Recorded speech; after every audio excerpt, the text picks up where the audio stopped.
Gaming back with another motivational talk, man. A 7-day series talking about personal growth. How can we become better personally so that we can affect those who we may love in our lives, our family, our friends, our significant other. More importantly, so that we can become better versions of ourselves. Okay? So today is day 5, and we're talking about emotional intelligence. A very, very important topic. Becoming a master of your internal, regulating your thoughts, emotions, and feelings, which in turn revolutionizes your social skills. When you know yourself better, you're able to communicate better. No one will listen to you if you are discombobulated.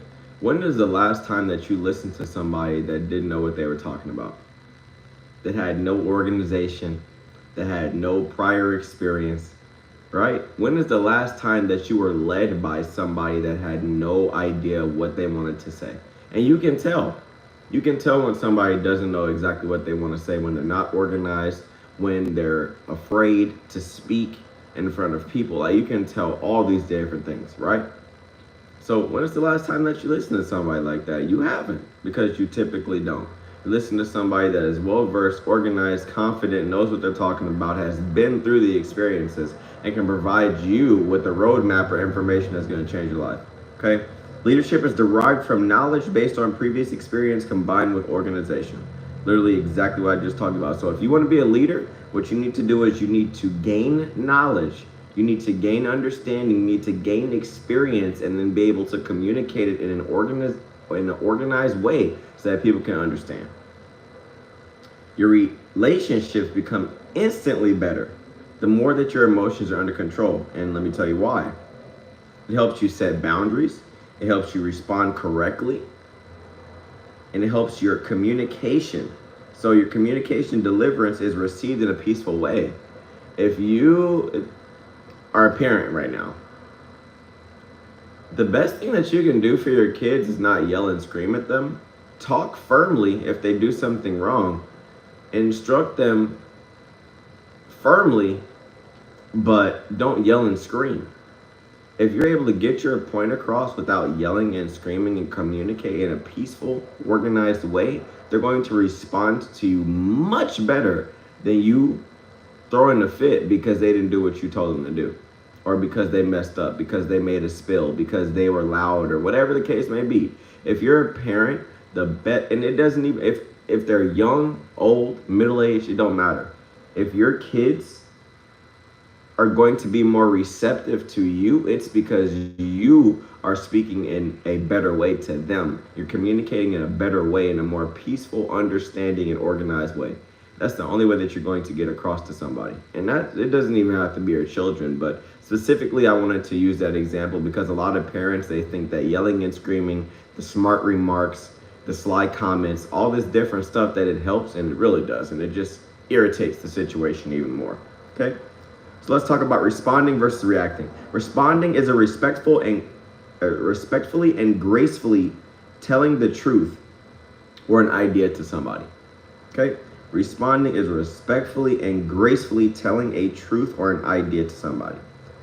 Reacting is an emotional-based answer to someone's question, concern, or command.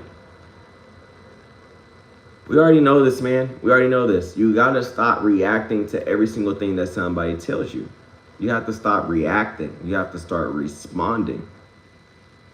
Reacting, and we talked about this yesterday. Detach yourself from emotions. Emotions get you nowhere, dude. Whether you want to be successful, whether you want to communicate better, you want to be a better human being in general, your emotions are going to get you off track. They're typically going to get you off track. So, with that being said, detach yourself from emotions, period. Like, you have to detach yourself from emotions, period, bro. It's not going to get you anywhere, I promise you. Okay? David Goggins, I know that you guys know this man. An excellent motivational speaker, an excellent role model, an excellent figure in today's society.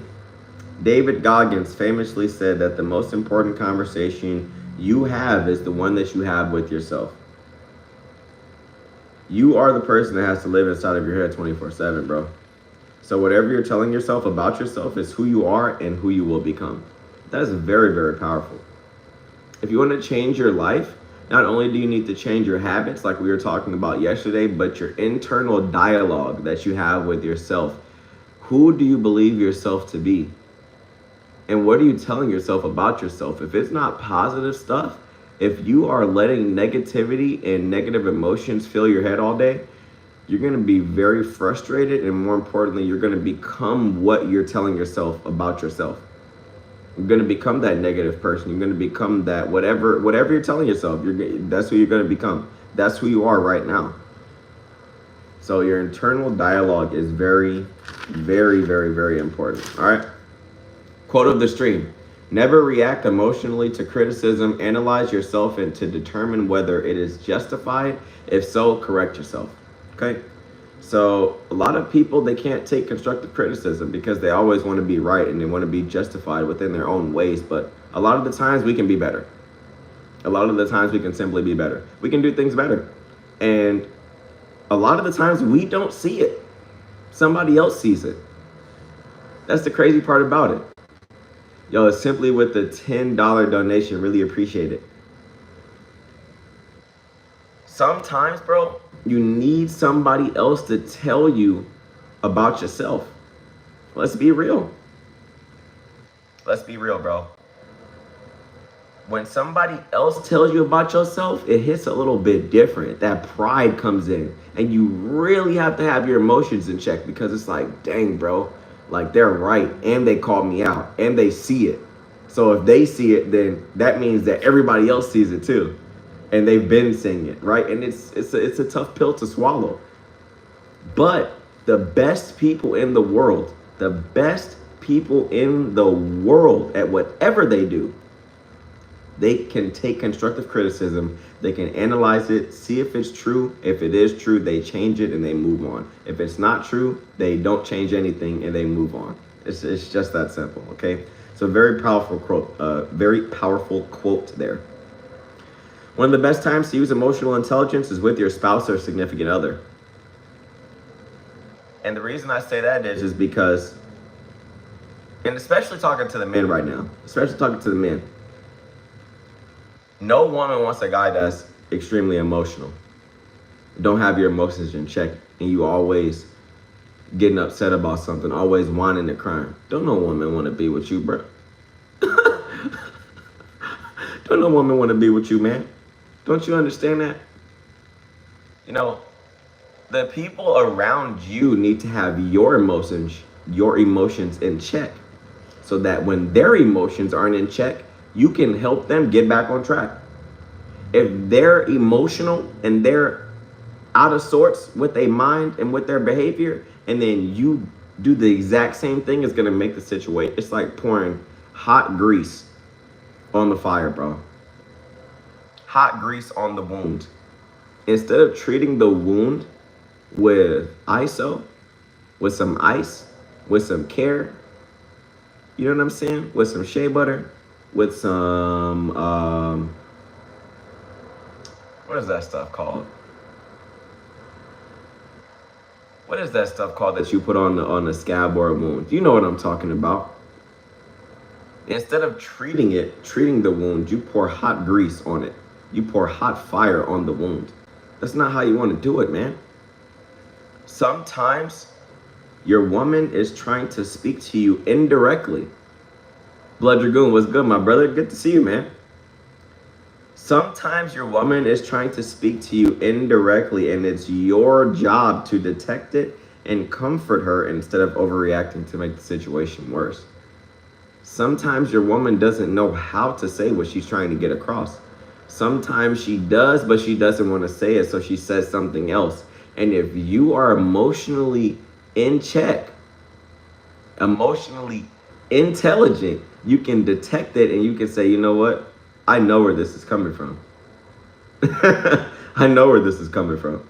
Like, okay, now I'm going to comfort her. Now I'm going to redirect the conversation. What's really going on? Ask her what's really going on. Things of that nature, right? So one of the best times you can use emotional intelligence is with your spouse or significant other. Blood Dragoon, you said you're at the gym. Hey, get it in, brother. You already know. So, 3 strategies. Let's talk about 3 strategies to improve emotional intelligence. Number 1, pause before reacting. Think before you speak. Very simple. We all know this, bro. Every adult has told us this. They've told us this. Pause before reacting. Think before you speak. The first thing that comes to your mind most of the time is the wrong thing to say to somebody. Let's be real. We're very judgmental as humans, right? Warrior, what's good, brother? So pause before reacting. Don't say nothing. Don't say nothing, bro. Think about what you're gonna say. And if you know what is it? If you don't have something nice to say to someone, don't say it at all. That is one of the most basic rules in human history. I learned that in kindergarten, bro. I learned that in kindergarten. If you don't have something nice to say to somebody, don't say it at all. It's so easy, but yet we barely do it. Okay? Number 2, practice empathy. What is being empathetic? Being empathetic is simply putting yourself in somebody else's shoes and understanding their perspective, understanding why they're doing something, right? A lot of us are fixated on our perception of reality, but we are yet to rewire our brains to think about others' perception. Everybody is different. Everybody doesn't think the same. So the more that you're able to be empathetic and understand where somebody else is coming from, that's the more relationship success you will have. That's the more intelligent you will become as a human being, because everybody is different. That's the crazy part about it. Literally, everybody is different. So with that being said, if you can understand other perspectives other than your own, you're going to be well liked and well respected. It's not even about being liked, but it's just about being respected in society. All right. Number 3, understand yourself and know what triggers you. We talked about this yesterday. You have to deny your emotional attachment to your triggers. It allows you to be more logical. It allows you to simply be more logical. That's the end of the stream, guys. This is a very, very quick stream. We're talking about emotional intelligence. Just a little recap before I get off of here, man. Hopefully you guys had an amazing week. Very, very productive week.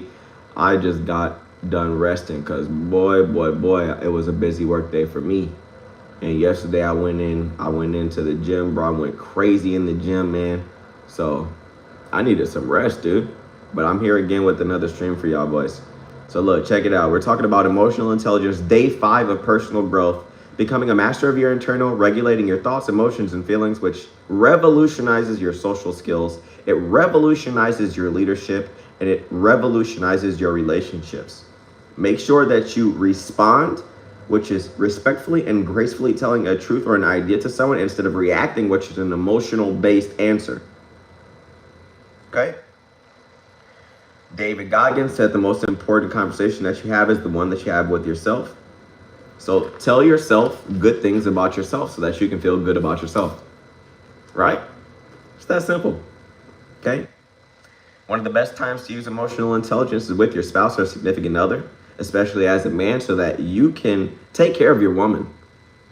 And you're not going to be perfect emotionally, but you should be very, very grounded with your emotions so that you can detect and protect. Make sure that you pause before reacting, think before you speak, practice empathy, understanding other people's perspectives, and understand yourself and what triggers you so that you can deny it. Deny your triggers, deny your emotional attachment so that you can become more logical in your responses, more logical in your thinking. The call to action of the stream, I want you to reflect on how you handle being uncomfortable. How do you handle uncomfortability? What emotion would you like to show that's more mature than the emotion that you have shown in the past? Whenever we get uncomfortable, we tend to get irritable, we tend to get irritated, frustrated, angry, mad, sad, depressed. That's all immature emotion based on our experiences. are based on that uncomfortable experience that we're having. So what emotion would you like to show moving forward? All right. So that's the end of the stream, y'all. I really appreciate it. Tomorrow is going to be, day 6 of personal growth. This has been an amazing series. I've definitely learned a heck of a lot from just studying this information and preparing this information for you guys. And if you guys got anything out of this stream at all, then make sure that you smash that like button. Do not forget to subscribe. More importantly, share this with your close circle of people so that we can all become better in personal growth. Okay? I'll see y'all boys in the next one. Take care. Have a great rest of your day. Do what you know you need to do. Plan things out. Execute your plan. It's never